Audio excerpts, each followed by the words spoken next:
नमस्कार दोस्तों, मैं Devanshu Gupta welcome you again. काफ़ी टाइम बाद वीडियो आ रहा है, तो ये मत सोचिए कि हम वीडियो बनाना बंद कर दिया है, पर ऐसा कुछ नहीं है। थोड़ा वर्कलोड था, ड्यूटीज़ भी थी, थोड़ा हेल्थ भी ठीक नहीं थी बीच में, तो इसकी वजह से थोड़ा टाइम लग गया वीडियो बनाने में। ठीक है, काफ़ी लोगों ने जो ये पीरियड था, लॉकडाउन का पीरियड था, इसमें मेरे को काफ़ी सारे टेक्स्ट किए, मैसेजेस किए कि क्या गवर्नमेंट वैकेंसी आने वाली है या नहीं। तो उनके लिए मैं पहले क्लियर कर देता हूँ, ऐसा कुछ भी नहीं है। आप गलत सोच रहे हो कि गवर्नमेंट वैकेंसी नहीं आने वाली। स्पेशली अगर मैं बात करूँ हेल्थ केयर वर्कर के लिए, हेल्थ केयर वर्कर के लिए जो वैकेंसी है वो कभी भी फुलफिल नहीं हो सकती, क्योंकि आपको पता है कि मेडिकल कंडीशन है डेली। अभी कोरोना आया है, अभी आज के बाद और कोई कंडीशन आएगी, तो डेफिनेटली मैन पावर तो इस फील्ड में जरूरी है। ठीक है, विदाउट मैन पावर कुछ भी नहीं। अभी हॉस्पिटल्स को भी पता चला है कि कितने कम हमारे पास स्टाफ हैं, कितने लेने हैं, तो हेल्थ केयर वर्कर के लिए कोई भी इशू नहीं होगा। हेल्थ केयर की वैकेंसी जो है कंटिन्यूस आती रहेंगी, बस आप तो पढ़ते रहिए, अपनी स्टडी को कंटिन्यू रखिए। वैकेंसी निकालने वाला वैकेंसी निकालेगा, डेफिनेटली आप पढ़ोगे तो आपका सिलेक्शन भी यहाँ पे हो जाए। ठीक है, ज़्यादा टाइम वेस्ट नहीं करेंगे हम इसमें, अपना टॉपिक स्टार्ट करते हैं। तो आज हमारा एक टॉपिक है पीडियाट्रिक सब्जेक्ट से रिलेटेड। ठीक है, टॉपिक का नाम ऑलरेडी यहाँ पे लिखा हुआ है, आपने देख लिया होगा। टॉपिक है हमारा सिस्टिक फाइब्रोसिस। ठीक है, तो स्टार्ट करते हैं, let's start the topic cystic fibrosis. तो सबसे पहले मैं बात करूं what is cystic fibrosis. Cystic fibrosis है क्या है? ठीक है, तो एक वर्ड फर्स्ट एक क्वेश्चन बनता है कि सिस्टिक फाइब्रोसिस क्या है। तो एक वर्ड तो मैं यहाँ पे आपको बताता हूँ, सिस्टिक फाइब्रोसिस एक डिसऑर्डर है। और कैसा डिसऑर्डर है? Autosomal recessive disorder. ठीक है, फर्स्ट क्वेश्चन यहाँ से आपका क्या बन गया? सिस्टिक फाइब्रोसिस डिसऑर्डर है। कैसा डिसऑर्डर है? Autosomal recessive disorder. ठीक है, अब इसके बारे में ज्यादा एक्सप्लेन नहीं करूंगा, ठीक है, क्योंकि हमारे पास लिमिटेड टाइम है। तो ऑटोसोमल रिसेसिव डिसऑर्डर क्या होते हैं, ऑटोसोमल डोमिनेंट डिसऑर्डर क्या होंगे, ये आपने पहले से स्टडी कर लिया। ठीक है, तो क्या है ऑटोसोमल रिसेसिव डिसऑर्डर। अब इसको डिफाइन करते हैं कि व्हाट इज सिस्टिक फाइब्रोसिस। तो सिस्टिक फाइब्रोसिस क्या है? सिस्टिक फाइब्रोसिस एक इरिवर्सिबल डिसऑर्डर। कैसा डिसऑर्डर है? Irreversible disorder. ठीक है, और किस चीज का डिसऑर्डर है? आपके दिमाग में आया हो कौन से सिस्टम का डिसऑर्डर है? तो सिस्टम के बारे में बता देता हूँ। इरिवर्सिबल डिसऑर्डर है और मल्टी सिस्टम डिसऑर्डर है। कैसा है? Multi system disorder. Multi system का मतलब कि ऐसा नहीं बोल सकते कि डिसऑर्डर एक ही सिस्टम को इन्वॉल्व करता है, एक ही सिस्टम का डिसऑर्डर है, ये एक से ज्यादा। ठीक है, मल्टी सिस्टम तो हो सकता है कि 1 2 3 4 आगे बताएंगे अपन कितने सिस्टम इसमें इन्वॉल्व होते हैं। तो एक से ज्यादा सिस्टम इसमें इन्वॉल्व होते हैं, तो अपन ये नहीं बोल सकते कि स्पेसिफिक इस सिस्टम का डिसऑर्डर। हाँ, ये हो सकता है कि कौन सा सिस्टम ज्यादा अफेक्ट होता है, कौन सा सिस्टम इससे कम अफेक्ट होता है, ऐसा हो सकता है। वो हम आगे डिस्कस यहाँ पे कर लें। ठीक है, तो 2-3 लाइन में यहाँ पे बताइए। ऑटोसोमल रिसेसिव डिसऑर्डर है। सेकंड मैंने बोला इरिवर्सिबल डिसऑर्डर। इरिवर्सिबल डिसऑर्डर मतलब कि अगर ये डिसऑर्डर हो गया तो इसको क्योर करना इम्पॉसिबल जैसा हो जाता है। मतलब इस डिसऑर्डर को आप क्योर नहीं कर सकते, क्योंकि इसको हम बोल सकते हैं just like a genetic disorder, क्योंकि जीन का म्यूटेशन होता है, जीन की इसमें डेफिशिएंसी रहती है। वो आगे बताऊंगा मैं कौन सी जीन। ठीक है, दूसरी लाइन मैंने बोल दी multi system disorder. Third line होता क्या है इसमें? Characterized by dysfunction of exocrine gland, characterized by dysfunction of exocrine gland। तो आपकी बॉडी में 2 टाइप की ग्लैंड होती है, आपको पता है। तो एंडोक्राइन ग्लैंड होती है और एक एक्सोक्राइन ग्लैंड होती है। तो एंडोक्राइन ग्लैंड कैसी होती है? डक्टलेस ग्लैंड होती है। Glands they secrete their secretion directly into blood, मतलब कोई डक्ट नहीं, डायरेक्टली ब्लड में अपना सिक्रीशन करती है, उनको बोलते हैं अपन एंडोक्राइन ग्लैंड। और जिन ग्लैंड के सिक्रीशन के लिए कोई स्पेसिफिक पाथवे होता है, कोई डक्ट होती है, उन ग्लैंड्स को क्या बोलते हैं अपन? Exocrine glands. ठीक है, तो इस डिजीज में क्या हुआ? Characterized by dysfunction of exocrine gland. अब एक्सोक्राइन ग्लैंड के साथ होता क्या है? अगला क्वेश्चन ये आएगा कि एक्सोक्राइन ग्लैंड में होता क्या है। तो एक्सोक्राइन ग्लैंड के क्या होते हैं? जो सिक्रीशन होते हैं वो कैसे हो जाते हैं? Secretion becomes thick. Exocrine gland के सिक्रीशन कैसे हो जाते हैं? थिक हो जाते हैं। और इस थिक की वजह से बहुत सारे सिस्टम में हमारी बॉडी में प्रॉब्लम क्रिएट हो जाती है। उसी कंडीशन को क्या बोलते हैं अपन? Cystic fibrosis. ठीक है, क्लियर है? 4-5 लाइन मैंने आपको यहाँ पे बताइए। फर्स्ट लाइन मैंने बताई ऑटोसोमल रिसेसिव डिसऑर्डर है। सेकंड मैंने बताया कि इरिवर्सिबल डिसऑर्डर है, कभी इसको क्योर नहीं किया जा सकता। मल्टी सिस्टम डिसऑर्डर है, एक से ज्यादा सिस्टम को ये करता है। एक वर्ड और जोड़ सकते हैं आप मल्टी सिस्टम के साथ, प्रोग्रेसिव डिसऑर्डर है। ठीक है, प्रोग्रेसिव मतलब टाइम के साथ साथ इस डिजीज के सिम्टम पेशेंट के अंदर सीवियरिटी बढ़ती जाती है, वैरायटी ऑफ सिम्टम इसमें दिखते हैं और उनकी सीवियरिटी बढ़ती जाती है। तो डिजीज की प्रोग्रेस करती रहती है, ऐसा नहीं कि एक बार हो गया तो सिम्टम उतने की उतने रहेंगे, नहीं, सिम्टम आ गए तो सिम्टम की सीवियरिटी पेशेंट में बढ़ती जाती है, लाइफ थ्रेटनिंग कंडीशन यहाँ पे क्रिएट हो सकती है। ठीक है, थर्ड लाइन मैंने बताया characterized by dysfunction of exocrine gland. Exocrine gland जो होती है वो डिसफंक्शन हो जाती है, और उनमें डिसफंक्शन क्या होता है, जो उनके सिक्रीशन होते हैं वो कैसे हो जाते हैं, थिक हो जाते हैं, उसी कंडीशन को हम क्या बोलते हैं, सिस्टिक फाइब्रोसिस। तो आई होप की डेफिनेशन तो सबको यहाँ पे समझ में आ गई। नेक्स्ट बात करते हैं कि मैंने आपको बोला कि रिवर्सिबल डिसऑर्डर क्यों इसको ट्रीट नहीं किया जा सकता, क्यों जेनेटिक डिसऑर्डर की तरह, ऐसा क्या होता है इसमें, तो वो मैं आपको यहाँ पे बता। ठीक है, तो इस डिसऑर्डर में होता क्या है कि हमारी बॉडी में एक जीन होता है, हमारी बॉडी में एक जीन होता है और इस जीन का नाम होता है CFTR। ये शॉर्ट फॉर्म है CFTR की। CFTR की लॉन्ग फॉर्म की अगर मैं बात करूं तो cystic fibrosis transmembrane conductance regulator. मैंने बताया कि इसमें होता क्या है, एक जीन होता है CFTR की फुल फॉर्म मैंने यहाँ पे लिखी हुई है, cystic fibrosis transmembrane conductance regulator. ये जीन होता है। अब इस जीन का काम क्या होता है, ये जीन अपनी बॉडी में सेम नेम की प्रोटीन होती है, इसका नाम होता है CFTR, सॉरी इसका नाम होता है CFTR। तो ये जीन क्या करता है, इस प्रोटीन को क्या करता है, रेगुलेट करता है। अब इस प्रोटीन को रेगुलेट करता होगा तो डेफिनेटली इस प्रोटीन का कुछ ना कुछ फंक्शन तो होगा ही।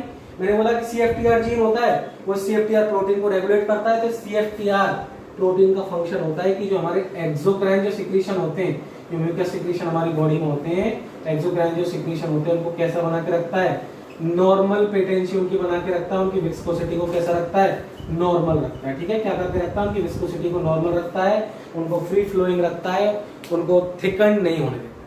लेकिन अगर इस जीन में कुछ भी म्यूटेशन होता है, इस जीन में कुछ भी म्यूटेशन होता है, इस जीन की अगर डेफिशिएंसी होती है, ठीक है, तो आपको पता है कि जीन की डेफिशिएंसी तो हमारे में जेनेटिकली होती है। ठीक है, जीन की डेफिशिएंसी अगर होगी तो जेनेटिकली होगी। ऐसा तो नहीं कि बच्चे का डिलीवरी हुआ काफी टाइम के बाद उसमें जीन की डेफिशिएंसी हो रही है, ऐसा नहीं। ठीक है, वो तो जेनेटिकली होगी, जब बच्चा मदर रूम में होगा तभी जीन की डेफिशिएंसी वहां पे हो चुकी होगी।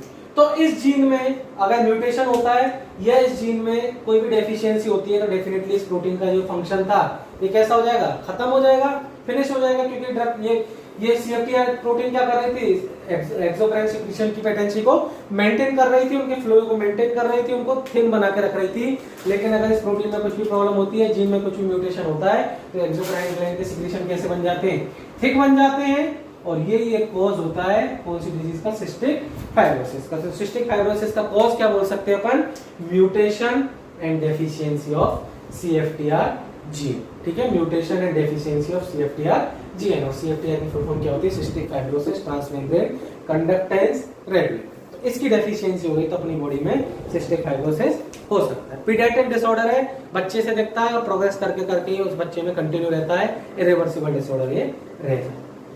ठीक है, तो एक कॉज मैंने आपको इसका बता दिया कि डेफिशिएंसी या mutation of CFTR gene. Third अपन बात करेंगे कि मैंने बोला मल्टी सिस्टम डिसऑर्डर है। क्या बोला मैंने, multi system disorder. Multi system disorder मतलब एक से ज्यादा सिस्टम को ये अफेक्ट करता है। तो बात आएगी नेक्स्ट कि कौन कौन से सिस्टम को ये जो सिस्टिक फाइब्रोसिस डिजीज है ये कौन से सिस्टम को अफेक्ट करती है। ठीक है, तो एक एक सिस्टम का मैं यहाँ पे नाम लिख रहा हूँ। मोस्टली चार सिस्टम को ये अफेक्ट करती है। कितने सिस्टम को अफेक्ट करती है, 4 सिस्टम को अफेक्ट करती है, जिसमें फर्स्ट है आपका रेस्पिरेटरी सिस्टम। फर्स्ट क्या है आपका, रेस्पिरेटरी सिस्टम। सेकेंड है आपका GIT सिस्टम, गैस्ट्रोइंटेस्टाइनल सिस्टम को भी अफेक्ट करती है। थर्ड है आपका रिप्रोडक्टिव सिस्टम।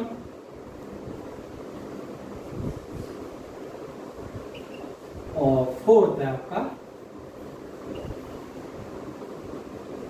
इंटीग्यूमेंट्री सिस्टम। ये 4 सिस्टम है जिनको सिस्टिक फाइब्रोसिस अफेक्ट करता है, इसलिए इसको क्या बोला जाता है, मल्टी सिस्टम डिसऑर्डर इसको बोला जाता है। अब यहां से भी एक क्वेश्चन बनता है इन सिस्टम से कि मोस्ट कॉमन सिस्टम कौन सा अफेक्ट होता है और मोस्ट कॉमन कॉम्प्लिकेशन कौन से सिस्टम के यहाँ पे देखने को मिलते हैं। तो मोस्ट कॉमन सिस्टम अफेक्टेड जो होता है वो कौन सा होता है, मोस्ट कॉमन सिस्टम कौन सा अफेक्ट होता है इसमें, जीआईटी सिस्टम इसमें अफेक्ट होता है सबसे ज्यादा।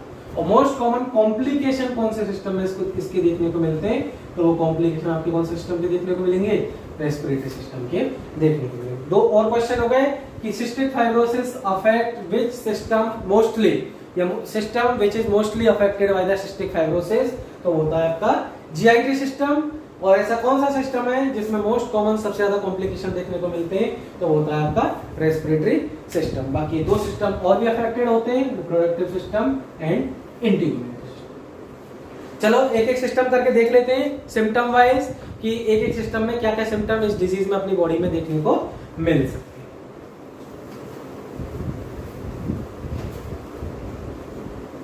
तो सबसे पहले अपन बात कर लेते हैं मोस्ट कॉमन कॉम्प्लिकेशन वाले सिस्टम की, रेस्पिरेटरी सिस्टम की। रेस्पिरेटरी सिस्टम में क्या देखने को मिलता है, ठीक है। तो रेस्पिरेटरी सिस्टम में मैं आपको बोलूं कि अर्लीस्ट साइन जो यहाँ पे दिखता है वो दिखता है हेड। अब आपके दिमाग में क्वेश्चन डेफिनेटली आया होगा कि मैं बात कर रहा हूँ रेस्पिरेटरी सिस्टम की और यहाँ पे मैंने लिख दिया हेडेक, तो ऐसा क्यों? यस, डेफिनेटली हेडेक दिखता है और उसको अपन रेस्पिरेटरी सिस्टम के अंदर इंक्लूड करते हैं। वो क्यों? क्योंकि हमारी बॉडी में साइनस होते हैं, पैरानेजल साइनस। पैरानेजल साइनस, आपने साइनस के नाम सुनोगे, फ्रंटल साइनस होता है, ठीक है, एथमोइड साइनस होता है, मैक्सिलरी साइनस होता है, स्पिनोइड साइनस होता है। तो हमारी बॉडी में पैरानेजल साइनस होते हैं, जो होलो कैविटी होती है उनको बोलते हैं साइनस। तो इन साइनस में म्यूकस रहता है, ठीक है। तो साइनस का फंक्शन क्या होता है, सबसे पहले तो मैं बता देता हूँ साइनस का काम क्या होता है कि हमारा बॉडी का जो हेड होता है इसका हमको वेट फील नहीं होने देते। ये साइनस क्या होता है, हमारी बॉडी का जो हेड जो होता है, हेड का वेट फील नहीं होने देते, ठीक है। तो अगर सिस्टिक फाइब्रोसिस की कंडीशन में इन पैरानेजल साइनस है तो डेफिनेटली म्यूकस सिक्रेट करेंगे। इनका काम क्या होगा, म्यूकस का सिक्रेशन, ठीक है। तभी भी आपने देखा होगा, एग्जांपल में बताऊं आपको, कोल्ड हो जाता है, ठीक है। तो कोल्ड में क्या होता है, म्यूकस सिक्रेशन बढ़ जाता है अपनी में, तो अपने को हेडेक होने लगता है। वो क्यों होता है, क्योंकि पैरानेजल साइनस जो है उनका फंक्शन कम हो जाता है, वो म्यूकस सिक्रेट करने लग जाते हैं, तो इसकी वजह से हम लोग को हेडेक देखने को मिलता है, अपनी वॉइस भी हैवी हो जाती है, ठीक है। तो ये चीज आपको देखने को मिलती है। तो इस कंडीशन में क्या होगा, सिस्टिक फाइब्रोसिस की कंडीशन में पैरानेजल साइनस में जो म्यूकस है, पैरानेजल साइनस में जो म्यूकस है वो कैसा हो जाएगा, थिक हो जाएगा। पैरानेजल साइनस में म्यूकस जो है थिक हो जाएगा, और थिक हो जाएगा तो क्या होगा, जो पैरानेजल का साइनस का फंक्शन था वो डिस्टर्ब हो जाएगा। तो हमारी बॉडी में जो अपने हेड है इसका वेट हमको फील होने लग जाएगा, और अपने बॉडी में क्या सिम्टम देखने को मिलेगा, हेडेक देखने को मिलेगा, ठीक है। और इसी पैरानेजल साइनस की वजह से मैंने दूसरी चीज भी आपको बताई, क्या देखने को मिल सकता है, हैवीनेस ऑफ वॉइस। क्या देखने को मिल सकता है, हैवीनेस ऑफ वॉइस आपको देखने को मिल सकता है। आपकी जो वॉइस है वो कैसी हो सकती है, हैवी हो सकती है, ठीक है। क्योंकि इस पैरानेजल साइनस में जो म्यूकस है वो सिक्रेशन फुल हो गया है, थिक हो गया है, जिसकी वजह से ऑब्स्ट्रक्शन इसमें हो गया है। तो एक तो हेडेक और एक हैवीनेस ऑफ वॉइस यहाँ पे देखने को आपको मिल सकता है। अब दूसरी बात आती है कि पल्मोनरी हाइपरटेंशन भी यहाँ पे देखने को मिलता है। क्या देखने को मिलता है, पल्मोनरी हाइपरटेंशन। अब पल्मोनरी हाइपरटेंशन कैसे देखने को मिलेगा, क्योंकि इस कंडीशन में क्या होगा, जो सिक्रीशन है वो थिक हो जाएंगे, ठीक है। सिक्रीशन है वो थिक हो जाएंगे, वो उनकी विस्कोसिटी कम हो जाएगी, प्रॉपर फ्लो नहीं हो पाएगा। तो पल्मोनरी जो आपकी ब्लड वेसल्स हैं वो क्या करेंगी, ज्यादा फोर्स लगाएंगी ब्लड को पंप करने के लिए। ज्यादा फोर्स लगाएंगी तो उनका फंक्शन बढ़ जाता है, और ज्यादा फोर्स लगाएंगी तो उनका फंक्शन बढ़ जाएगा। तो इसकी वजह से वहां पे क्या होता है, सेलुलर हाइपरट्रॉफी, ठीक है। पल्मोनरी ब्लड वेसल्स में क्या हो जाता है, हाइपरट्रॉफी होती है। जो सेल्स है उनका साइज वहां पे बढ़ जाता है, और सेल्स का साइज बढ़ जाएगा तो वहां पे क्या होगा, जो उसका ल्यूमेन होगा वो कैसा हो जाएगा, नैरो हो जाएगा, ठीक है। अगर उसका हाइपरट्रॉफी हो जाएगी तो उसका ल्यूमेन नैरो हो जाएगा, और ल्यूमेन नैरो हो जाएगा तो उसमें प्रेशर क्या हो जाएगा, बढ़ जाएगा। प्रेशर क्या हो जाएगा, इंक्रीज हो जाएगा। इसकी वजह से यहाँ पे क्या देखने को मिलेगा, पल्मोनरी हाइपरटेंशन यहाँ पे देखने को मिलेगा, ठीक है। तो ये बात हो गई पल्मोनरी हाइपरटेंशन की। अब थर्ड चीज यहाँ पे आती है कि इन दोनों सिम्टम के अलावा और क्या देखने को मिलता है रेस्पिरेटरी सिस्टम में। ठीक है, रेस्पिरेटरी सिस्टम में क्या देखने को मिलेगा, ठीक है, रेस्पिरेटरी सिस्टम में आपका निमोनिया भी देखने को मिलेगा, निमोनिया देखने को मिलेगा। और निमोनिया क्यों देखने को मिलेगा, क्योंकि आपको पता है कि यहाँ पे म्यूकस कैसा हो गया है, थिक हो गया। ठीक है, तो म्यूकस आपका थिक हो गया तो ये क्या हो जाता है, डिपॉजिट हो जाता है, म्यूकस जो एक्यूमुलेट हो जाता है, लंग्स में एक्यूमुलेट हो जाता है, एल्वियोलाइज में म्यूकस जाके एक्यूमुलेट यहाँ पे हो जाता है। ठीक है, और ये ऑब्स्ट्रक्शन कॉज करता है, और अगर ज्यादा टाइम तक ये डिपॉजिट हुआ तो यहाँ पे क्या देखने को मिल सकता है, ये क्या कॉज करेगा, इन्फ्लामेशन कॉज करेगा, इन्फेक्शन कॉज करेगा। ठीक है, इन्फ्लामेशन कॉज कर सकता है, इन्फेक्शन कॉज कर सकता है, और इन्फेक्शन और inflammatory process in the lungs और एल्वियोलाइज को क्या बोलते हैं अपन, निमोनिया। ठीक है, तो यहाँ पे क्या हो सकता है, निमोनिया हो सकता है due to accumulation of the fluid. ठीक है, निमोनिया हो सकता है, और क्या हो सकता है इसके अलावा, एटेलेक्टेसिस भी हो सकता है, एटेलेक्टेसिस भी हो सकता है, क्योंकि यहाँ पे क्या हो गया, म्यूकस थिक हो गया। ठीक है, क्या हो गया, म्यूकस थिक हो गया, और म्यूकस थिक हो गया तो क्या प्रॉब्लम होगी, ऑब्स्ट्रक्शन आएगा। ठीक है, तो एयर प्रॉपर एंट्री नहीं करेगी, एयर प्रॉपर एंट्री नहीं करेगी तो एल्वियोलाई क्या नहीं होंगी, एक्सपांड नहीं होंगी, और एल्वियोलाई एक्सपांड नहीं होंगी तो एल्वियोलाई क्या हो जाएंगी, कोलैप्स हो जाएंगी। ठीक है, तो यहाँ पे क्या दिख रहा है, दिखता है कोलैप्सिंग ऑफ एल्वियोलाई। ठीक है, एल्वियोलाई कोलैप्स हो गई। अब एल्वियोलाई को क्या हो रहा है, यहाँ पे ऑक्सीजन नहीं मिल पा रही है प्रॉपर्ली, हाइपोक्सिया हो रहा है। ठीक है, यहाँ पे क्या हो रहा है, हाइपोक्सिया हो रहा है, ध्यान से सुनना बात को। ठीक है, एल्वियोलाई कोलैप्स हो गई, हाइपोक्सिया हो रहा है यहाँ पे, क्योंकि एयर एंट्री प्रॉपर नहीं हो पा रही है, एल्वियोलाई अपना फंक्शन प्रॉपर नहीं कर पा रही है, ऑब्स्ट्रक्शन आ रहा है, तो इसकी वजह से सेलुलर सेल्स में किसकी डेफिशिएंसी हो जाएगी, ऑक्सीजन की डेफिशिएंसी हो जाएगी, और oxygen deficiency into the cells और इनटू द टिश्यू, उसको क्या बोलते हैं अपन, हाइपोक्सिया बोलते हैं। ठीक है, तो एल्वियोलार सेल जो होती है वो क्या होती है, डैमेज होना स्टार्ट हो जाती है। ठीक है, एल्वियोलार सेल क्या हो जाती है, डैमेज होना स्टार्ट हो जाती है। तो हाइपोक्सिया की वजह से क्या होगा, डैमेजिंग ऑफ एल्वियोलार सेल्स, और परमानेंट डिस्ट्रक्शन हो जाता है या डैमेज ऑफ द एल्वियोलार सेल हो जाता है, उस कंडीशन को हम क्या बोलते हैं, एम्फाइसीमा। ठीक है, एम्फाइसीमा बोलते हैं। और एम्फाइसीमा का एक क्लासिकल साइन होता है, आपने सुना होगा, वेरल शेप चेस्ट। एम्फाइसीमा में क्या देखने को मिलता है, वेरल शेप चेस्ट देखने को मिलता है। तो हम बोल सकते हैं कि एम्फाइसीमा आपका कौन सी डिजीज में भी दिख रहा था, सिस्टिक फाइब्रोसिस में भी दिख रहा था। तो सिस्टिक फाइब्रोसिस में आपकी चेस्ट कैसी दिख सकती है, वेरल शेप चेस्ट दिख सकती है। और वेरल शेप चेस्ट क्यों दिखेगी, बिकॉज ऑफ एम्फाइसीमा आपकी चेस्ट कैसी दिखेगी, वेरल शेप चेस्ट यहाँ पे देखने को मिलेगी। एक बार वापस से सुनिए, एटेलेक्टेसिस हुआ, एटेलेक्टेसिस क्यों हुआ, क्योंकि एल्वियोलाई में फ्लूइड फिलअप हो गया है, वहां पर ऑब्स्ट्रक्शन आ गया, तो ऑब्स्ट्रक्शन की वजह से एयर एंट्री का लिमिटेशन हो गया, एयर एंट्री प्रॉपर नहीं हो पा रही है, तो एल्वियोलाई का क्या होगा, डायलेशन नहीं हो पाएगा, एल्वियोलाई एक्सपांड नहीं होगी, एल्वियोलाई क्या हो जाएगी, कोलैप्स हो जाएगी। और एल्वियोलाई कोलैप्स हो गई तो डिजीज को क्या बोलते हैं, एटेलेक्टेसिस बोलते हैं। ठीक है, फिर यहाँ पे एयर फ्लो लिमिटेशन होगा, तो सेल्स और टिश्यू में एल्वियोलाई में हाइपोक्सिया होगा, ऑक्सीजन की डेफिशिएंसी रहेगी, इसकी वजह से एल्वियोलार सेल क्या हो जाएंगी, डैमेज होना स्टार्ट कर देंगी। और डैमेजिंग ऑफ द एल्वियोलार सेल, उस कंडीशन को क्या बोलते हैं अपन, एम्फाइसीमा अपन बोल सकते हैं। ठीक है, और एम्फाइसीमा में क्या देखने को मिलता है आपको, वेरल शेप चेस्ट देखने को मिलती है। तो अपन बोल सकते हैं कि सिस्टिक फाइब्रोसिस की कंडीशन में भी वेरल शेप चेस्ट आपकी देखने को मिल सकती है। ठीक है, क्लियर है।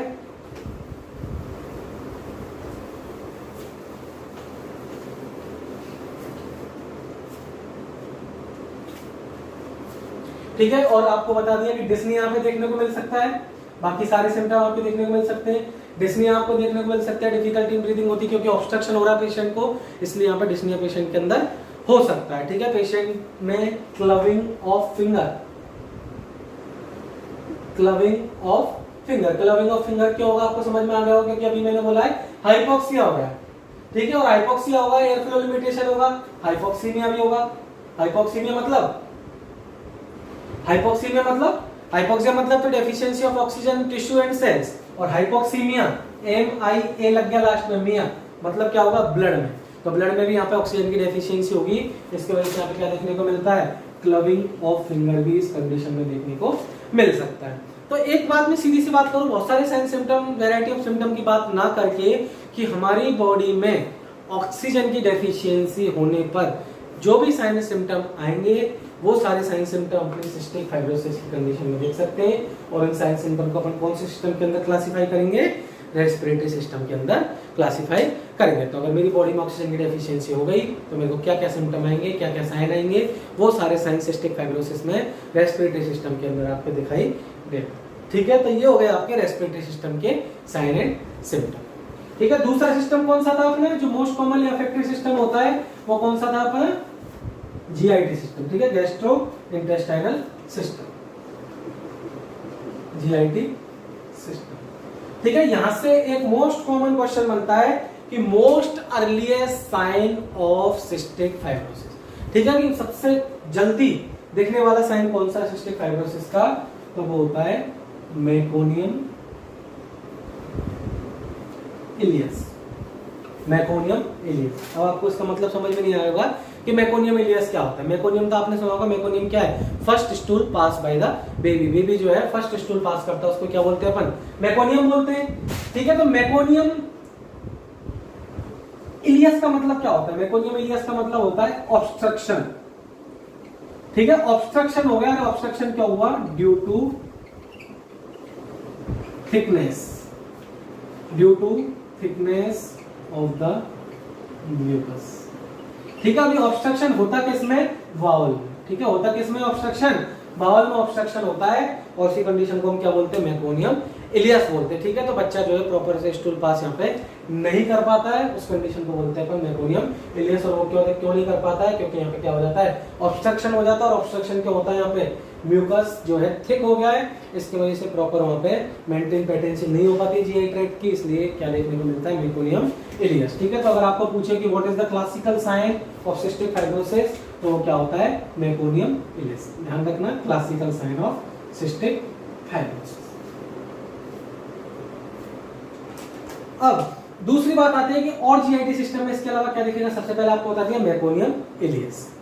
अब यहाँ पर दूसरा आपका जो सबसे डेंजरस चीज होती है वो चेंजेस होते हैं आपके पेनक्रियाज। पेनक्रियाज आपको पता है कि एक ड्यूअल ऑर्गन है। पेनक्रियाज आपका एक ड्यूअल ऑर्गन है, जो एक्सोक्राइन भी फंक्शन होता है उसका और एंडोक्राइन भी फंक्शन होता है। ठीक है, एंडोक्राइन तो आपको पता है कि इसमें alpha beta gamma, alpha beta delta polypeptide cells होती है जो कि डिफरेंट हार्मोन सीक्रेट करते हैं, जैसे ग्लूकागोन हो गया, इंसुलिन हो गया, सोमेटोस्टेटिन हो गया, पॉलीपेप्टाइड हो गया। ठीक है, ये सारे हार्मोन तो कैसे, एंडोक्राइन। लेकिन पेनक्रियाज में एक एक्सोक्राइन पार्ट भी होता है। ठीक है, तो एक्सोक्राइन पार्ट का काम क्या होता है, सिक्रीशन ऑफ द एंजाइम। और एंजाइम कौन से सीक्रेट करता है, पेनक्रियाटिक अमाइलेज एंड लाइपेज। क्या काम करता है, पेनक्रियाटिक अमाइलेज और लाइपेज को सीक्रेट करने का काम करता है। और अमाइलेज और लाइपेज का फंक्शन क्या होता है, फैट का डाइजेशन करना। क्या काम होता है, फैट का डाइजेशन कराना, फैट का एब्जॉर्प्शन कराना, बॉडी को फैट प्रोवाइड करना, फैट सोल्यूबल विटामिन का डाइजेशन कराना, एब्जॉर्प्शन कराना, बॉडी को मतलब फैट प्रोवाइड करना, जो अपना फैट आता है उसका। अब ध्यान से देना कि पेनक्रियाज अफेक्ट हो गया, अमाइलेज और लाइपेज की क्या हो गई, यहाँ पे इसके सिक्रीशन भी कैसे हो गए, थिक हो गए। अमाइलेज और लाइपेज के सिक्रीशन कैसे हो गए, थिक हो गए। तो अमाइलेज और लाइपेज की सिक्रीशन अगर थिक हो गए तो आपको पता है कि सिक्रीशन कहाँ पे नहीं पहुंच पाएंगे, आपके जीआई ट्रैक्ट में नहीं पहुंच पाएंगे, पेनक्रियाज में ही एक्युमुलेट होकर वहां पे रुक जाएंगे। ठीक है, अमाइलेज और लाइपेज जो भी है एंजाइम, ये क्या होंगे, जिस फ्लूइड के साथ आते हैं, म्यूकस के साथ बाहर आते हैं, म्यूकस थिक हो गया तो एंजाइम क्या होते हैं, पेनक्रियाज में आपके कलेक्ट हो जाते हैं। और पेनक्रियाज में अगर एंजाइम कलेक्ट हो गए तो क्या होगा, अपनी बॉडी में जो फैट होता है उस फैट का क्या नहीं हो पाएगा, डाइजेशन नहीं हो पाएगा। मतलब हम बोल सकते हैं fat is unable to digest. और अगर फैट डाइजेस्ट नहीं होगा तो क्या होगा, अनडाइजेस्टेड फैट। ठीक है, अगर ये फैट डाइजेस्ट नहीं हुआ तो क्या प्रॉब्लम होगी, अनडाइजेस्टेड जो फैट होगा, अनडाइजेस्टेड फैट क्या होगा, पास इनटू स्टूल। ठीक है, अगर मेरी बॉडी में फैट डाइट ले रहा हूं, मैं फैट डाइट ले रहा हूं और मेरे पेनक्रियाटिक अमाइलेज और लाइपेज नहीं कर रहे हैं, पेनक्रियाटिक अमाइलेज और लाइपेज अगर काम नहीं कर रहे हैं तो क्या प्रॉब्लम होगी कि मेरा जो फैट मैंने लिया था डाइट में वो फैट जो है डाइजेस्ट नहीं हो पाएगा। तो जो अनडाइजेस्टेड फैट है वो किस में पास आउट हो जाएगा, स्टूल में पास आउट हो जाएगा। और स्टूल में अगर अनडाइजेस्टेड फैट पास आउट होता है तो उस कंडीशन को अपन क्या बोलते हैं, क्या बोलते हैं उस कंडीशन को, स्टेटोरिया। ठीक है, उस कंडीशन को क्या बोलते हैं अपन, स्टेटोरिया। ठीक है, तो स्टेटोरिया मतलब क्या होता है, अनडाइजेस्टेड फैट इन स्टूल। ठीक है, स्टेटोरिया मतलब क्या होता है, अनडाइजेस्टेड फैट इन स्टूल। क्यों देखा समझ में आई, पैंक्रियाज से लाइपेज अमाइलेज नहीं आए तो म्यूकस के साथ वहां पे एक्यूमुलेट हो गए, तो इसलिए आपका फैट का डाइजेशन नहीं हो पाएगा। तो फैट का डाइजेशन नहीं होगा तो अनडाइजेस्टेड फैट डायरेक्टली जो है आपका वहां पे निकल जाएगा, स्टूल के थ्रू पास आउट हो जाएगा, और इसी कंडीशन को क्या बोलते हैं अपन, स्टेटोरिया। ठीक है, इसके साथ साथ एक और कंडीशन आपकी और देखने को मिलती है यहाँ पे, क्ले कलर स्टूल और देखने को मिलता है। ठीक है, क्ले कलर स्टूल क्या देखने को मिलता है, क्ले कलर स्टूल देखने को मिलता है। अब ये क्ले कलर स्टूल देखने को क्यों मिलेगा, क्ले कलर स्टूल आपको पता है कि आपने सुना होगा कहां पे देखने को मिलता है, जॉइंटिस में। ठीक है, जॉइंटिस में देखने को मिलता है, और इस क्ले कलर स्टूल का सीधा सा रीजन होता है कि क्यों दिखता है, डेफिशिएंसी ऑफ बाइल। ठीक है, स्टूल में बाइल की, बिलिरुबिन की अगर डेफिशिएंसी होगी तो उस कंडीशन में आपको क्या देखने को मिलेगा, क्ले कलर स्टूल आपको देखने को मिलेगा। ठीक है, इस कंडीशन में क्यों ऐसा देखने को मिल रहा है, क्योंकि आपको पता है म्यूकस क्या हो गया है, थिक हो गया है। ठीक है, मैंने अभी पेनक्रियास की बात की तो आपको पता है कि बाइल में पेनक्रियाटिक डक्ट भी आके निकलती है, सिस्टिक डक्ट भी आके निकलती है। ठीक है, बाद में जाके कॉमन बाइल डक्ट, हेपेटोपेनक्रियाटिक डक्ट बनाती है, बाद में second part of duodenum ampullar bitter में ओपन होती है। लेकिन अगर यहाँ पे म्यूकस थिक हो गया तो बाइल की क्या हो जाएगी, पेटेंसी कम हो जाएगी। ठीक है, बाइल क्या हो जाएगा, प्रॉपर फ्लो नहीं हो पाएगा, इसकी विस्कोसिटी कम हो जाएगी। प्रॉपर फ्लो अगर बाइल का नहीं हो पाएगा तो स्टूल में क्या होगा, बाइल की डेफिशिएंसी रहेगी, और बाइल की डेफिशिएंसी अगर स्टूल में रहेगी तो कैसा कलर का स्टूल देखने को मिलेगा, क्ले कलर स्टूल आपको देखने को मिलेगा। ठीक है, अब देखना नेक्स्ट चीज, अब यहाँ पे पेनक्रियाज में क्या है, एक्युमुलेशन हो चुका है म्यूकस का। ठीक है, पेनक्रियाज में क्या हो चुका है, म्यूकस का एक्युमुलेशन हो चुका है, तो पेनक्रियाज का फंक्शन भी डिस्टर्ब होगा, पेनक्रियाज का यहाँ पे इन्फ्लेमेशन भी हो जाएगा। तो इसकी वजह से सिस्टिक फाइब्रोसिस की कंडीशन में क्या देखने को मिल सकता है, पेनक्रियाटाइटिस भी देखने को मिल सकता है, पेनक्रियाज का इन्फ्लेमेशन भी यहाँ पे देखने को मिल सकता है, क्योंकि यहाँ पे म्यूकस का एक्युमुलेशन हो गया है, एंजाइम्स का एक्युमुलेशन हो गया है, तो इसलिए वजह से ऑटोडाइजेशन हो सकता है। पेनक्रियाज की जो सेल्स हैं उनका ऑटोडाइजेशन हो सकता है। ऑटोडाइजेशन मतलब खुद ही पेनक्रियाज अपनी सेल्स को डाइजेस्ट कर जाता है, अपनी सेल्स को ही खा जाता है, सिंपल लैंग्वेज में बोले तो उसी कंडीशन को क्या बोलते हैं अपन, पेनक्रियाटाइटिस। तो ये भी यहाँ पे देखने को मिल सकता है। और आपको पता है कि पेनक्रियाटाइटिस यहाँ पे देखने को मिला तो पेनक्रियाटाइटिस भी एक बड़ा कॉज होता है अपनी बॉडी में मेजर प्रॉब्लम के लिए, जिसको अपन क्या बोलते हैं, डायबिटीज। क्या बोलते हैं, डायबिटीज मेलाइटस।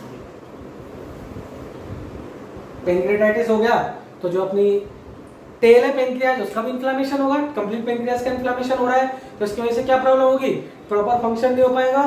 ठीक है, हार्मोन सिक्रीशन नहीं हो पाएगा। ठीक है, तो इसकी वजह से क्या देखने को मिलता है, डायबिटीज मेलाइटस भी यहाँ पे देखने को मिले। ठीक है, तो ये हो गई पेनक्रियाज से रिलेटेड। अब नेक्स्ट और बात करते हैं, तो यहाँ पे एक चीज और दिखती है, deficiency of fat soluble vitamins, deficiency of fat soluble vitamins. ठीक है, अब फैट सॉल्युबल विटामिन कौन कौन सी होती है, फैट सॉल्युबल विटामिन कौन कौन सी होती है, ए डी ई की। ठीक है, ए डी ई के विटामिन होती हैं fat soluble vitamin, A D E की। ठीक है, ये चारों विटामिन कैसी हैं, फैट सॉल्युबल, तो इनकी भी डेफिशिएंसी देखने को मिली, क्योंकि पैंक्रियाटिक, लाइपेज, अमाइलेज नहीं आ रहे हैं, तो इसकी वजह से फैट सॉल्युबल विटामिन की डेफिशिएंसी होगी, और अगर इनकी डेफिशिएंसी होगी तो इनका फंक्शन भी कम हो जाएगा। ठीक है, और सबसे मेन यहाँ पे प्रॉब्लम होगी विटामिन के से रिलेटेड, क्योंकि विटामिन ए का काम क्या होता है, क्लॉटिंग फैक्टर को एक्टिवेट करना। विटामिन ए का काम क्या होता है, जो अपनी बॉडी में क्लॉटिंग फैक्टर होते हैं 2, 7, 9, 10, ठीक है, उनको क्या करता है, एक्टिवेट करता है। तो अगर क्लॉटिंग फैक्टर एक्टिवेट नहीं होंगे तो बॉडी में क्या प्रॉब्लम हो जाएगी, प्रॉब्लम रिलेटेड टू कोएगुलेशन। क्या हो जाएगी बॉडी में, कोएगुलेशन से रिलेटेड प्रॉब्लम यहाँ पे देखने को मिलेगी, क्योंकि यहाँ पे क्या है, के विटामिन की डेफिशिएंसी, विटामिन की डेफिशिएंसी, इसलिए बॉडी में प्रॉब्लम होगी, किससे रिलेटेड, कोएगुलेशन से रिलेटेड। ठीक है, बाकी इन तीनों विटामिन के फंक्शन भी यहाँ पे डेफिशिएंट हो जाएंगे, क्योंकि यहाँ पे विटामिन, फैट सॉल्युबल विटामिन की जो है डेफिशिएंसी यहाँ पे हो चुकी है। ठीक है, तो ये बहुत सारे सिम्टम मैंने आपको बताया, मैंने आपको बोला मोस्ट कॉमन अफेक्टेड सिस्टम है आपका जीआईटी, तो ये सारे सिम्टम जीआईटी सिस्टम में आपके देखने को मिलते हैं। इतने सारे बताए, पेनक्रियास का फंक्शन अफेक्ट होता है, मेकोनियम इलियस जो कि क्लासिकल साइन था, फैट सॉल्युबल विटामिन की डेफिशिएंसी देखने को मिलती है। ठीक है, डायबिटीज मेलिटस देखने को मिलता है, पैंक्रियाटाइटिस देखने को मिलता है। तो इतनी सारे सिम्टम आपके कौन से सिस्टम में देखने को मिलेंगे? जीआईटी सिस्टम में देखने को मिलेंगे। ठीक है, तो ये हो गया बात जीआईटी सिस्टम की। तीसरा बात करते हैं रिप्रोडक्टिव सिस्टम। ठीक है, अब आपके दिमाग में क्वेश्चन आया कि रिप्रोडक्टिव सिस्टम कैसे अफेक्ट होता है? यस, म्यूकस सिक्रीशन तो रिप्रोडक्टिव ट्रैक्ट में भी रहते हैं। आपको पता है कि जो अपना, सबसे पहले मैं बात करूं मेल की, किसकी बात करूं? मेल की। ठीक है, तो यहां पे मेल की इनफर्टिलिटी देखने को मिलती है। अब मेल की इनफर्टिलिटी देखने को क्यों मिलेगी? क्योंकि अभी मैं बात कर रहा था कि रिप्रोडक्टिव सिस्टम में अपने म्यूकस होता है, जो सीमन होता है, सीमन होता है, उसमें क्या क्या होता है? अपने सेमाइनल वेसिकल फ्लूइड्स होता है, अपना प्रोस्टेट फ्लूइड होता है, अपना वाजा डिफरेंस से भी फ्लूइड आता है, बहुत सारे कंपोजिशन उसके अंदर होते हैं। ठीक है, स्पर्म के साथ साथ ऐसा थोड़ी ओनली स्पर्म होता है।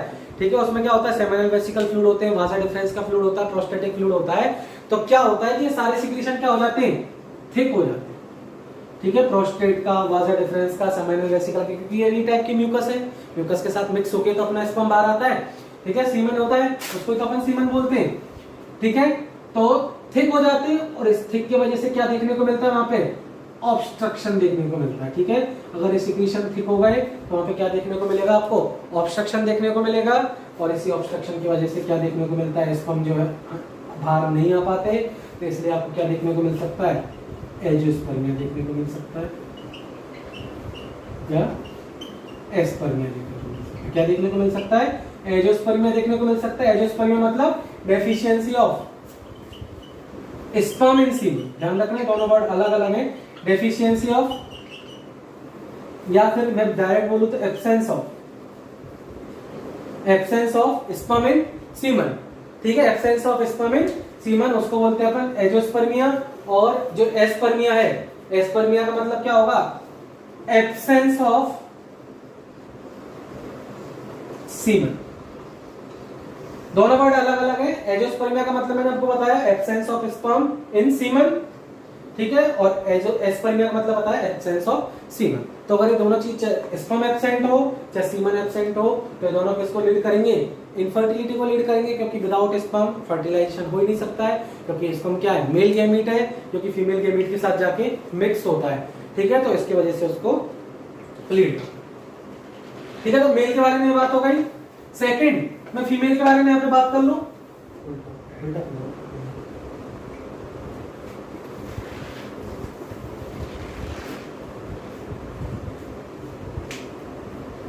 ठीक है, सेकंड में यहाँ पे बात करूं फीमेल के बारे में, तो फीमेल में भी इनफर्टिलिटी देखने को मिलेगी।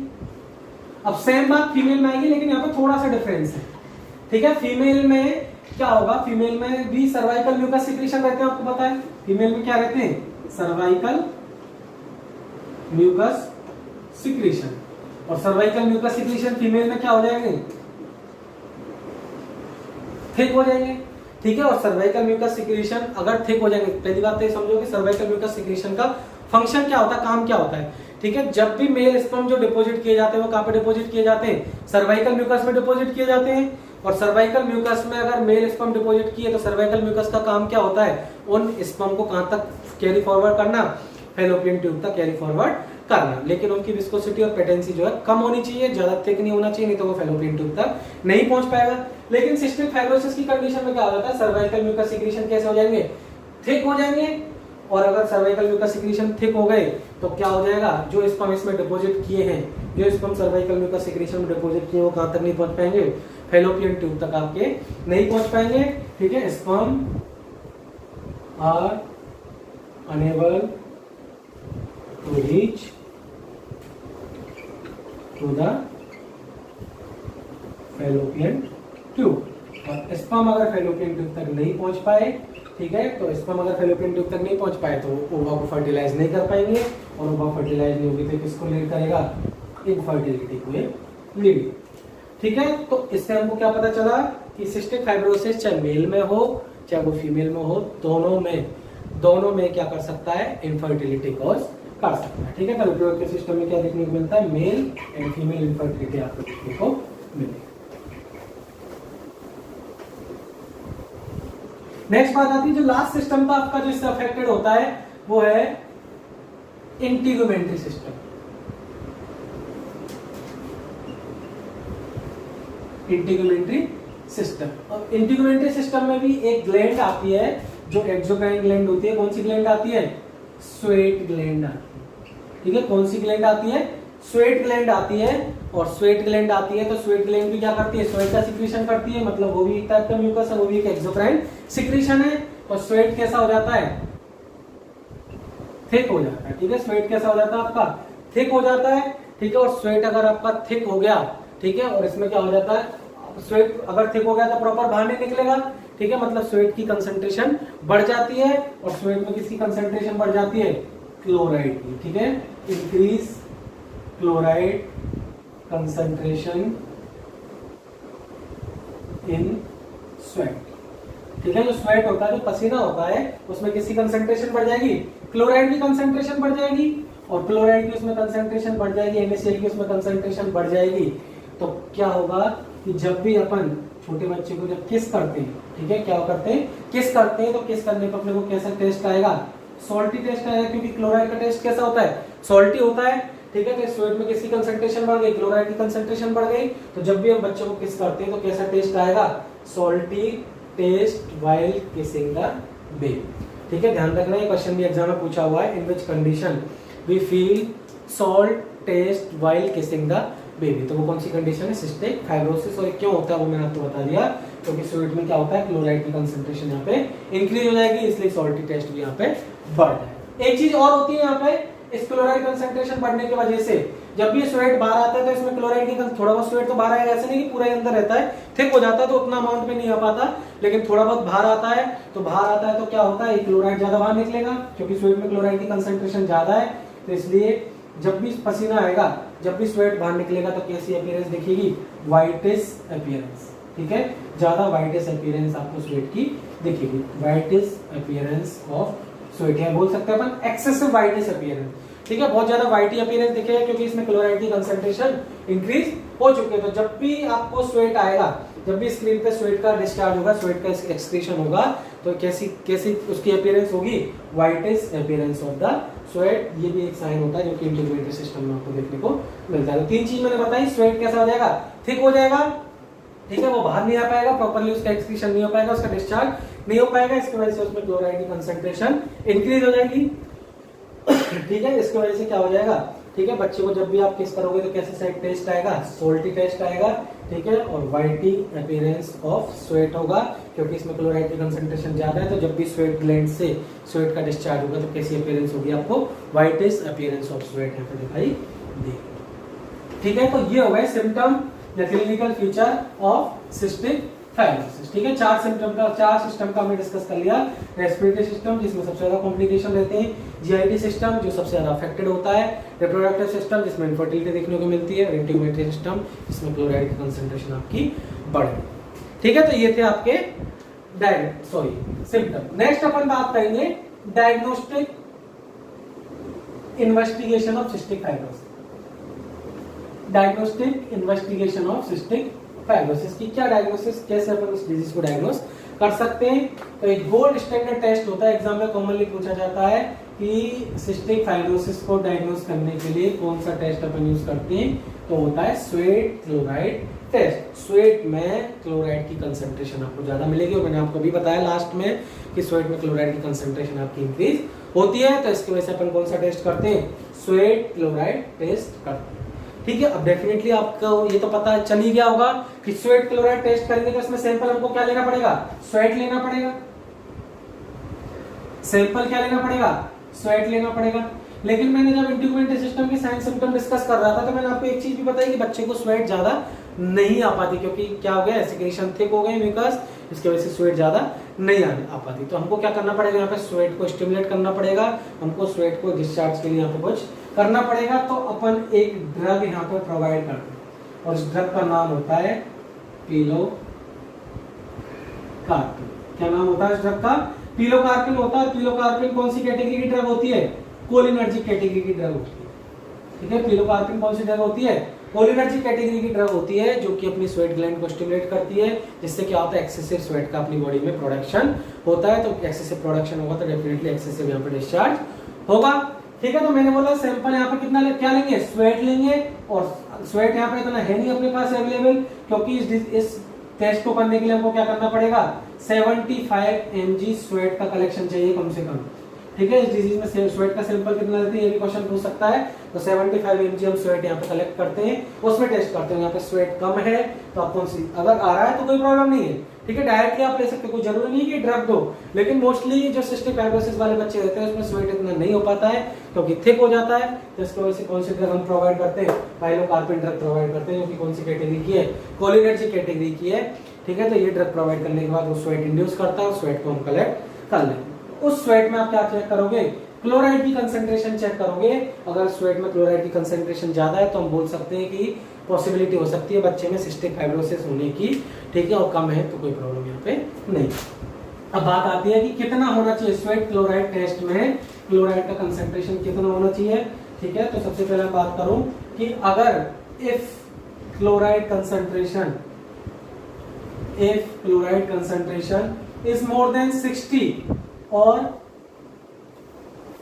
मोर देन 60, ठीक है, अगर 60 या मोर देन 60 मिली इक्विवेलेंट मिल रहा है तो आप क्या बोलोगे, स्वेट क्लोराइड टेस्ट आपका कैसा है, पॉजिटिव है। मतलब स्वेट में क्लोराइड की कंसंट्रेशन जो है आपकी ज्यादा है, और ज्यादा है तो मतलब क्या है, सिस्टिक फाइब्रोसिस बच्चे को हो सकता है। आपका स्वेट क्लोराइड टेस्ट कैसा है, पॉजिटिव। ठीक है, फर्स्ट चीज। सेकेंड चीज है कि अगर 40 से 60 के बीच में मिल रहा है, 40 से 60 मिली इक्विवेलेंट पर लीटर के बीच में मिल रहा है तो हम क्या बोलेंगे, सस्पेक्टेड है। ठीक है, इतना ज्यादा भी नहीं मिला लेकिन उतना कम भी नहीं मिला तो सस्पेक्टेड है। और जब भी कोई केस अपने को सस्पेक्टेड मिलता है, जब भी कोई भी रिजल्ट अपने को सस्पेक्टेड मिलता है तो हम क्या करते हैं, उस टेस्ट को क्या करते हैं, रिपीट करते हैं। ठीक है, तो अगर 40 से 60 के बीच में मिल रहा है तो आप इसको क्या करोगे, रिपीट करोगे। ठीक है, तो अगर कोई भी टेस्ट आपको सस्पेक्टेड मिलता है तो it need repetition of the test. ठीक है, और अगर आपको 40 से कम मिलता है, ठीक है, अगर आपको 40 मिली इक्विवेलेंट से कम मिलता है तो आप क्या बोलोगे कि स्वेट क्लोराइड टेस्ट कैसा है, नेगेटिव। 3 रिजल्ट मैंने आपको यहाँ पे बताया कि स्वेट क्लोराइड टेस्ट करने के बाद अगर जो आपने स्वेट कलेक्ट किया उस स्वेट में क्लोराइड की कंसंट्रेशन अगर 60 या मोर देन 60 मिली इक्विवेलेंट पर लीटर से ज्यादा मिल रही है तो टेस्ट कैसा होगा, पॉजिटिव होगा। 40 से 60 के बीच में मिल रही है तो टेस्ट कैसा होगा, सस्पेक्टेड होगा। और less than 40 milli equivalent per litre मिल रही है तो टेस्ट कैसा होगा, नेगेटिव टेस्ट। अब ये बात आती है कि बच्चे की एज अगर 6 मंथ से ज्यादा है, if age is more than 6 month, अगर 6 मंथ से ज्यादा एज है तो ये रिजल्ट रहा, तो ये रिजल्ट अपन एज इट इज कंसीडर करेंगे। लेकिन अगर बच्चे की age, if age is less than 6 month, 6 month से अगर एज कम है तो इफ क्लोराइड कंसंट्रेशन, अगर क्लोराइड कंसंट्रेशन आपकी 40 या more than 40 milli equivalent per litre ही आ जाती है तो ये अपन कैसा कंसीडर कर लेते हैं, उसको पॉजिटिव कंसीडर अपन कर लेते हैं। समझ में आई मेरी बात। अगर 6 मंथ से ज्यादा का बच्चा है तो क्लोराइड कंसंट्रेशन अगर 60 या 60 से ज्यादा आ रही है तभी अपन पॉजिटिव कंसीडर करते हैं। लेकिन बच्चे की एज अगर 6 मंथ से कम है तो 40 से ज्यादा ही अगर आया, 40 के इक्वल आया, तभी अपन क्या कंसीडर करते हैं, पॉजिटिव, उसको कंसीडर अपन करते हैं। ठीक है, तो ये चीज आपको ध्यान में रखना। ठीक है, तो ये हो गया आपका स्वेट क्लोराइड टेस्ट। ध्यान रखना, कॉमनली एग्जाम में पूछा जाता है कि स्वेट क्लोराइड टेस्ट डायग्नोज किस डिजीज में किया जाता है, तो वह आपकी सिस्टिक फाइब्रोसिस। ठीक है, नेक्स्ट बात आती है कि अदर एग्जामिनेशन क्या कर सकते हैं। अदर एग्जामिनेशन और फिजिकल एग्जामिनेशन तो कर ही सकते हो, जो भी आपके साइन सिम्टम आए सारे आपको ऑब्जर्व करने को मिल सकते हैं, मैक्सिमम साइन सिम्टम आपको ऑब्जर्व करने को मिल सकते हैं। इसके अलावा आप स्टूल एग्जामिनेशन भी यहाँ पे कर सकते हो, स्टूल एग्जामिनेशन भी कर सकते हो। स्टूल एग्जामिनेशन आप करोगे तो क्ले कलर स्टूल, जो कि मैंने आपको बताया, फैट ज्यादा मिलेगा, स्टेटोरिया मिलेगा, स्टूल में फैट ज्यादा मिलेगा, अनडाइजेस्टेड फैट आ जाता है। ठीक है, तो स्टूल एग्जामिनेशन भी कर सकते हो। इसके अलावा और आप क्या कर सकते हो, चेस्ट एक्सरे भी यहाँ पे कर सकते हो। ठीक है, चेस्ट एक्सरे भी कर सकते हैं क्योंकि यहाँ पे म्यूकस के सिक्रेशन थिक हो गए तो लंग्स में जब आप चेस्ट करोगे तो आपको कंजेशन दिखेगा, फ्लूइड का कंजेशन आपको देखने को मिल सकता है, म्यूकस आपको एक्यूमुलेट दिख सकता है, तो आपको निमोनिया, एम्फाइजीमा, जो भी कंडीशन थी उनको आप रिकॉर्ड कर सकते हो। चेस्ट एक्सरे से आप देख सकते हो कितना फ्लूइड का यहाँ पे चेस्ट में कंजेशन पेशेंट के हुआ है। ठीक है, तो ये कुछ डायग्नोसिस है जो सिस्टिक फाइब्रोसिस कंडीशन में हम कर। और लास्ट जो बात आती है सिस्टिक फाइब्रोसिस से रिलेटेड वो है मैनेजमेंट। ठीक है, तो मैंने आपको एक वर्ड तो आपको डेफिनेशन में बोला था कि cystic fibrosis is a irreversible या इनक्योरेबल डिसऑर्डर। ठीक है, इसको कंप्लीटली क्योर नहीं किया जा सकता। सिर्फ हम सपोर्टिव मैनेजमेंट, मतलब जो बच्चे की डिसेबिलिटी है, जो बच्चे को प्रॉब्लम हो रही है, बच्चे को सिम्टम आ रहे हैं, उसको अपन कम कर सकते हैं, उससे रिलेटेड अपन मैनेजमेंट यहाँ पे कर सकते हैं, लेकिन एग्जैक्ट मैनेजमेंट इसका अवेलेबल नहीं होता। ठीक है, तो सबसे ज्यादा जो अपने कॉम्प्लिकेशन दिख रहे थे रेस्पिरेटरी सिस्टम में दिख रहे थे, ठीक है, एयरवे का ऑब्स्ट्रक्शन हो रहा था। तो सबसे पहले अपन यहाँ पे एक काम कर सकते हैं कि ब्रोंकोडायलेटर बच्चे को दे सकते हैं, ब्रोंकोडायलेटर अपन बच्चे को दे सकते हैं। ठीक है, जैसे कि अस्थलिन हो गया, साल्बुटामोल हो गया, टर्बिटेलिन हो गया, सारे कौन से आते हैं अपने ब्रोंकोडायलेटर आते हैं, ताकि ब्रोंकस अगर डायलेट होगा तो एयर में एयर एंट्री के लिए ज्यादा स्पेस मिलेगा, तो एयर जो है प्रॉपर एंट्री कर सकती है, हाइपोक्सिया बच्चे में नहीं देखने को मिलेगा। ठीक है, तो ब्रोंकोडायलेटर दे सकते हैं। इसके अलावा और ड्रग की बात करूं तो न्यूमोनिन,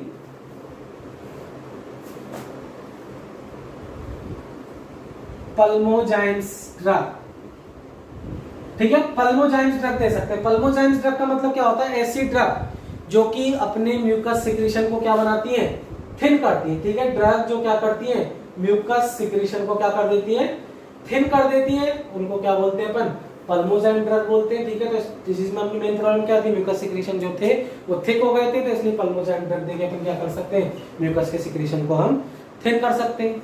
ठीक है, तीसरी बात आती है कि सिक्रीशन करेक्ट हो गया है, एयरवे एंट्री कम हो गई, एयरवे एंट्री बायलेटरल इक्वल नहीं है क्योंकि सिक्रीशन बहुत ज्यादा है, तो उस कंडीशन के लिए अपन क्या कर सकते हैं? चेस्ट फिजियोथेरेपी कर सकते हैं, चेस्ट पीटी अपन कर सकते हैं, ताकि अपन जो टैपिंग करते हैं वहां पे उसके वजह से क्या हो, फ्लूइड जो है इधर रिमूव करके जो ऑब्स्ट्रक्शन है वो रिमूव यहाँ पे हो जाए। इसके अलावा और आप क्या कर सकते हो सिक्रीशन को रिमूव करने के लिए? पोस्चुरल ड्रेनेज भी आप कर सकते हो। क्या कर सकते हो? पोस्चुरल ड्रेनेज भी आप कर सकते हो। ठीक है, जो भी फ्लूइड है उसको आप प्रोन पोजीशन में या पेशेंट को या तो प्रोन पोजीशन प्रोवाइड करके या साइड लाइन पोजीशन प्रोवाइड करके क्या कर सकते हो? उस सिक्रीशन को यहाँ पर रिमूव आप कर सकते हो। ध्यान रखना, ठीक है। क्यों करते हैं सारी चीजें? सिक्रीशन को मोबिलाइज करने के लिए, सिक्रीशन को रिमूव।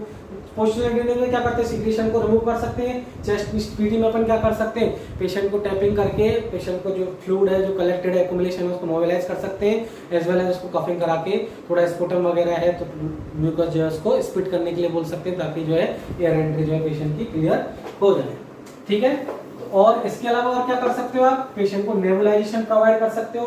ठीक है, नेबुलाइजेशन अस्थलिन जो सैल्ब्यूटामाइन में बता रहा था, रोडाकॉर्ड वगैरह, जिससे कि क्या हो, पेशेंट का जो रेस्पिरेटरी ट्रैक्ट है वो क्लियर हो जाए, ताकि उसमें एयर एंट्री नॉर्मल हो जाए, म्यूकस सिक्रीशन जो है थोड़ा बहुत पेशेंट में बाहर आ जाए। तो ये मैनेजमेंट आप कर सकते हो। और क्या मैनेजमेंट कर सकते हो? ठीक है, जीआईटी के लिए और क्या मैनेजमेंट कर सकते हो? जीआईटी के लिए आप replacement of fat soluble vitamin. ठीक है, फैट सॉल्युबल विटामिन को आप रिप्लेस यहाँ पे कर सकते हो, क्योंकि फैट सॉल्युबल विटामिन की यहाँ पे डेफिशिएंसी थी, और आपको पता है कि फैट सॉल्युबल जो भी विटामिन होते हैं अपनी बॉडी में बहुत सारे फंक्शन फॉलो करते हैं, तो उनको रिप्लेस करना जरूरी हो जाए। अगर ये कंडीशन ज्यादा सीवियर बॉडी में हो चुकी है तो इनको भी रिप्लेस आपको करना पड़ेगा। इसके अलावा क्या कर सकते हो? पेशेंट को फ्लूइड रिप्लेसमेंट थेरेपी। ठीक है, फ्लूइड रिप्लेसमेंट थेरेपी देने का पर्पस क्या होता है कि अगर आप जितना बॉडी में फ्लूइड दोगे, आईवी फ्लूइड दोगे, ओरल फ्लूइड दोगे, कोई भी फ्लूइड बॉडी में दोगे, तो क्या करेगा? बॉडी के जो म्यूकस होता है उसको क्या करेगा? थोड़ा बहुत थिन करने में हेल्प करेगा। ठीक है, म्यूकस को क्या करेगा? थिन करने में हेल्प करेगा। तो फ्लूइड रिप्लेसमेंट थेरेपी भी क्या कर सकती है? जो म्यूकस आपका थिक हो गया उसको थिन कर सकती है, तो उसकी जो फ्लो होता है, उसकी जो पेटेंसी है वो नॉर्मल हो जाएगी। तो हो सकता है कि कुछ हद तक इस डिजीज में आपको आराम मिल सकता है। इसके अलावा और क्या कर सकते हो आप? ठीक है, डायबिटीज मेलाइटस के लिए आप ट्रीटमेंट दे सकते हो। अगर पेशेंट को डायबिटीज मेलाइटस है, ब्लड शुगर लेवल ज्यादा है, तो इंसुलिन वगैरह भी आप पेशेंट को प्रोवाइड यहाँ पे करा सकते हो। ठीक है, इंसुलिन भी प्रोवाइड पेशेंट को करा सकते हो, क्योंकि डायबिटीज मेलाइटस हो रहा है। इसके अलावा एंटीबायोटिक थेरेपी, पेशेंट को निमोनिया भी था, पेशेंट को पेनक्रियाटाइटिस भी है, तो इसकी वजह से आप क्या दे सकते हो? अभी पेशेंट को एंटीबायोटिक प्रोवाइड कर सकते हो। एंटीबायोटिक आप according to the culture provide करना है। ठीक है, जो भी फ्लूइड कल्चर है उसकी जो सेंसिटिव एंटीबायोटिक है वो आप यहाँ पे प्रोवाइड कर सकते हो। ठीक है, डीकंजेस्टेंट भी आप प्रोवाइड कर सकते हो यहाँ पे। ठीक है। अगर पेशेंट को लग रहा है कि आपको कफ है, म्यूकस सिक्रीशन ज्यादा है, तो आप यहाँ पर वो भी प्रोवाइड कर सकते हो। इसके अलावा एनाल्जेसिक भी प्रोवाइड कर सकते हो। पेशेंट को हेडेक है बहुत ज्यादा सीवियर, ठीक है, पेशेंट की वॉइस हैवी हो रही है क्योंकि पैरानाइजल साइनस में फ्लूइड कलेक्ट हो गया, तो आप एनाल्जेसिक भी पेशेंट को प्रोवाइड यहाँ पे कर सकते हो। और क्या कर सकते हो, ठीक है, एक ट्रीटमेंट जीन रिप्लेसमेंट थेरेपी भी यहाँ पे है, ठीक है। सिस्टिक फाइब्रोसिस के लिए जीन रिप्लेसमेंट थेरेपी भी अवेलेबल है, जो CFTR जीन है, जीन रिप्लेसमेंट थेरेपी, ठीक है। जीन रिप्लेसमेंट थेरेपी हालांकि अभी इतनी ज्यादा नहीं की जा रही है, ठीक है, फॉरेन कंट्रीज में ज्यादा फॉलो किया जा रहा है, इंडिया में इतना ज्यादा इसका कल्चर नहीं है कि इसको बहुत ज्यादा रिप्लेस किया जा रहा है। लेकिन CFTR जीन जो है आर्टिफिशियली अवेलेबल होता है, तो बच्चे के अंदर उसको अवेलेबल कराते हैं, बच्चे के अंदर उसको इंजर्ट्स करते हैं, जिसकी वजह से सिस्टिक फाइब्रोसिस यहाँ पे ट्रीट हो सकता है। और जेनेटिक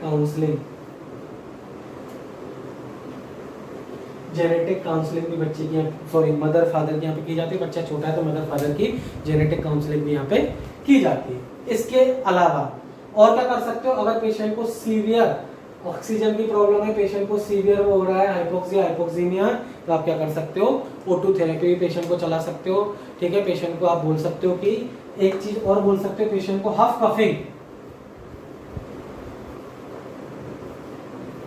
फोर्सफुल पेशेंट को कफिंग करने के लिए बोल सकते हो, फोर्सफुल पेशेंट को ब्रीथिंग करने के लिए बोल सकते हो, ठीक है। एक साथ पेशेंट सीवियर ब्रीथ करेगा तो म्यूकस जो है ऑब्स्ट्रक्शन कम होगा, सिक्रीशन जो है मोबिलाइज होगा, फोर्सफुल कफिंग करेगा उससे भी सिक्रीशन जो है मोबिलाइज होगा पेशेंट का, तो जो ऑब्स्ट्रक्शन है वो थोड़ा बहुत रिलीव यहाँ पे मिलेगा।